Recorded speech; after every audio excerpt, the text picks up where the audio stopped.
So last week, Senator Bernie Sanders released a fairly comprehensive plan to combat some of the some of the problems in our criminal justice system.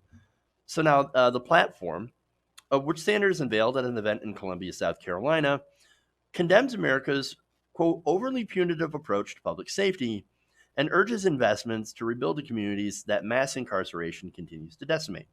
So overall, I mean, look, just from the sound of it, hearing that, yes. Do we have an overly punitive approach? Yes. I mean, compare it to some of the other countries in the world, compared to, for example, Sweden or Finland, right?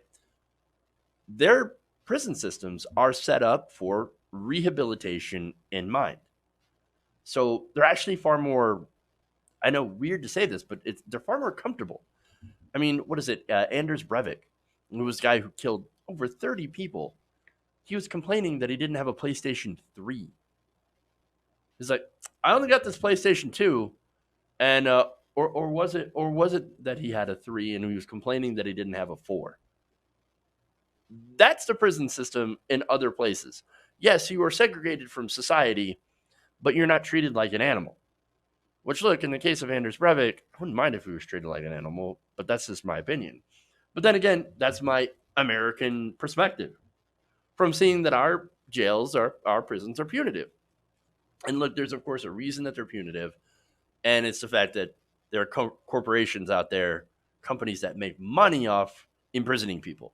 So that's sort of the thing that they're actually trying to do something about, right?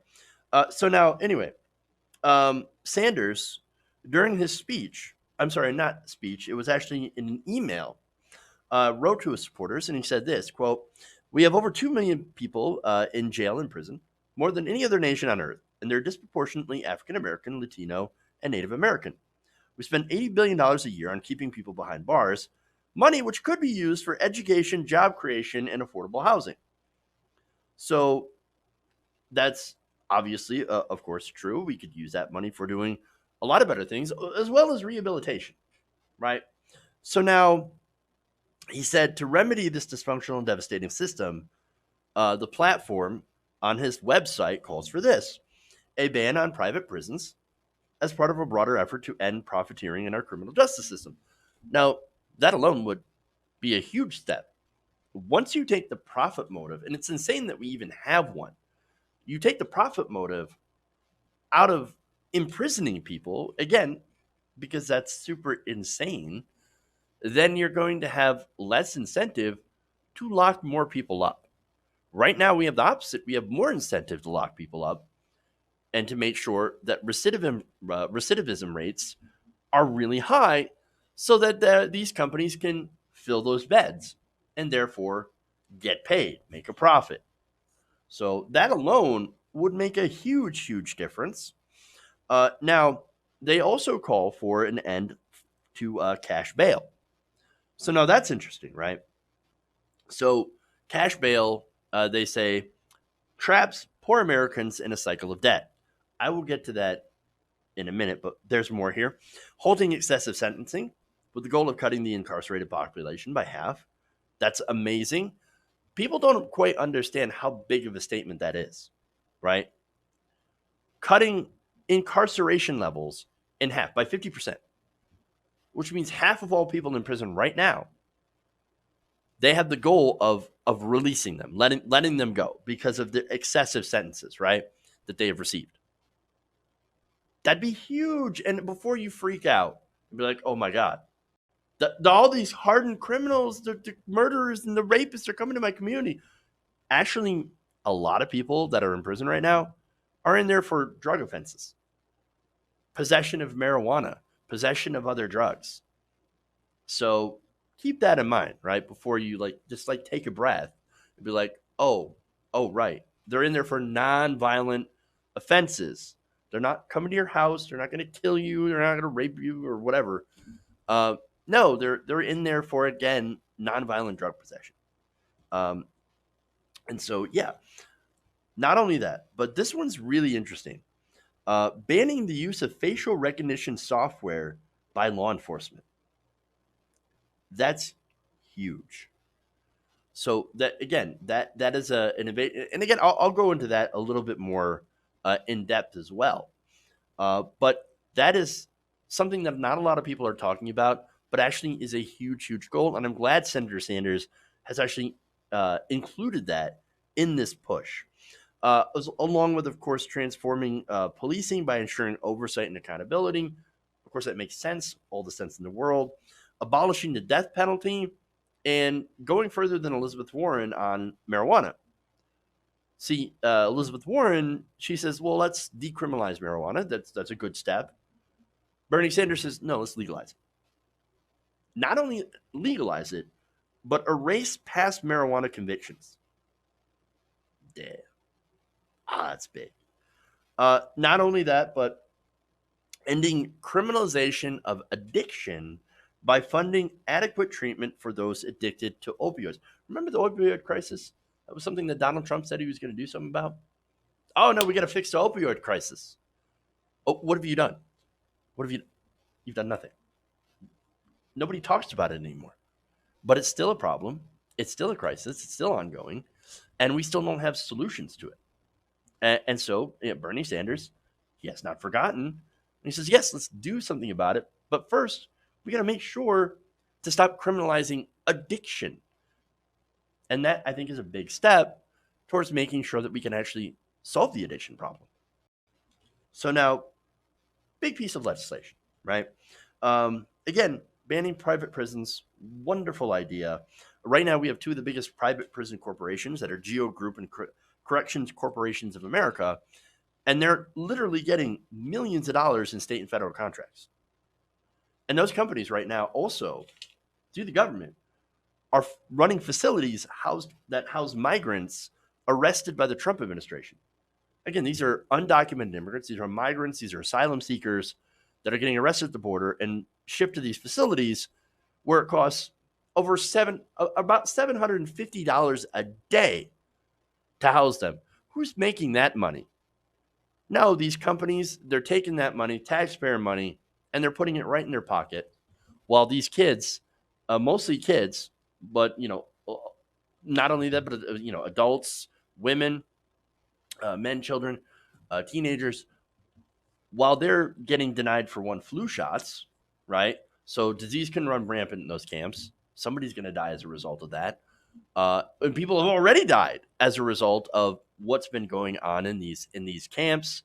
And by the way, President Trump just made an announcement. Well, the administration just made an announcement that they want to actually try to make indefinite detention of children to violate the Flores settlement. So that's what they want to do. That's what the administration wants to do. And who profits from all this? Geo Group and Corrections Corporation of America. It's no wonder that when Trump was elected, their stock prices shot up. They knew that the Trump administration was going to have more and more prisons. So we got to do something about that. Now, cash bail. Cash bail, look, what that is that it's a deeply unequal system. And before this, I never really thought about it, right? I should say, before at least a year or two ago, I hadn't really thought about this system, how unfair it is.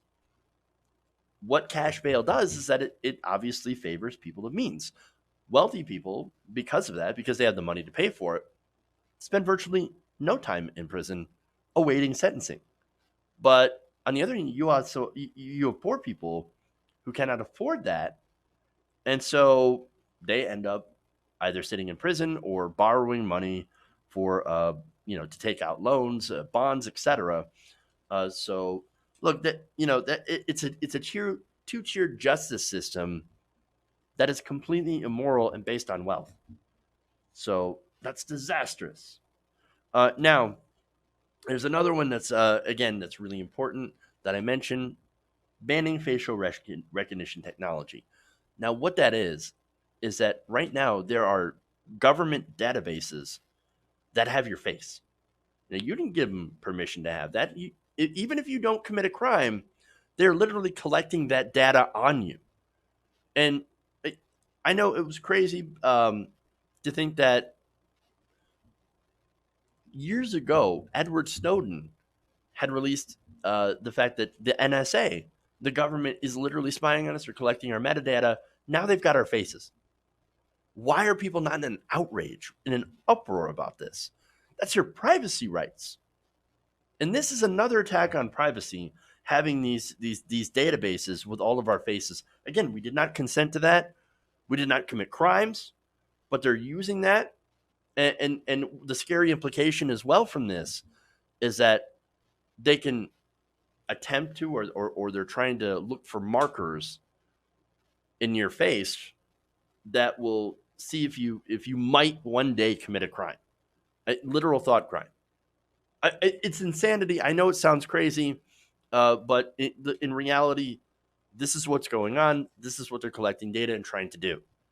A complete invasion of privacy. It's insane.